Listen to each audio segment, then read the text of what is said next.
Welcome back, everybody, to Joe's Bibles. This is Joe, and today I'm going to talk about what I think about the CSB, the Christian Standard Bible, after 3 months of reading through it. So, as many of you know, and maybe many of you are following along with me, that I am doing a 4-month read through of this translation that I've never read.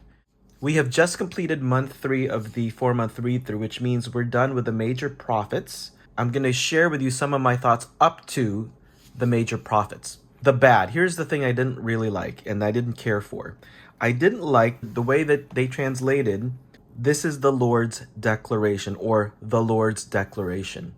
In other translations like the ESV, they will translate that phrase, "declares the Lord." Real simple, right? It didn't work so well, I found, with the CSB because, first of all, it's clunky. And when it's inserted within a prophecy, it breaks the flow of the prophecy. And let me give you an example of that. So we are in Jeremiah chapter 23, verse 23. "Am I a God who is only near? This is the Lord's declaration, and not a God who is far away." Sounds pretty good, right? "Can a person hide in the secret places where I cannot see him?" The Lord's declaration.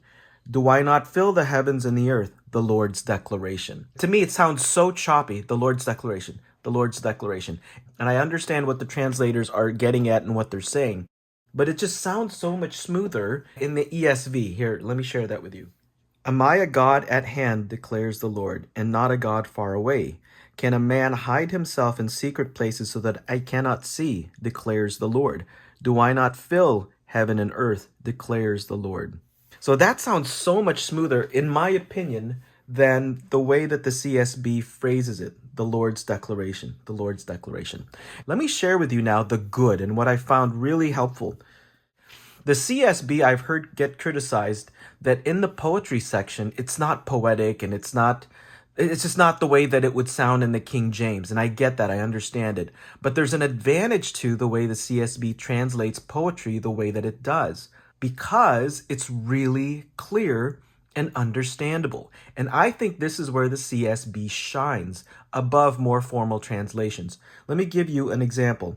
This is Job 19, verse 17. It says this: "My breath is offensive to my wife, and my own family finds me repulsive." You understand that, right? That even Job's breath is something that his wife cannot stand, right? So my breath is offensive to my wife.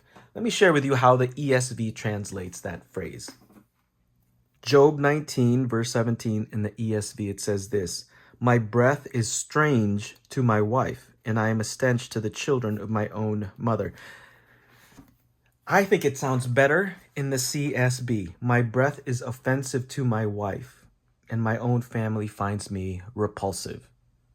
True, it's not artistic and it's not poetic, but it is clear. And I think you want that in a translation.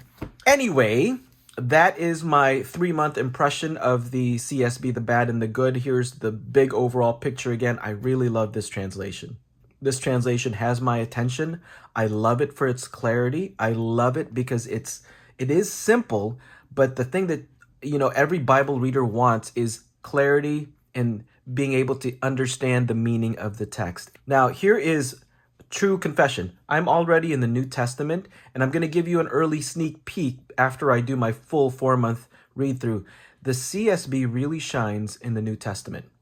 Anyway, I'll talk about that in another video after I'm done reading through the entire Christian Standard Bible. That's all, everybody. I hope you enjoyed this video. If you haven't yet, please subscribe to my channel and please hit that thumbs up. Have a good one.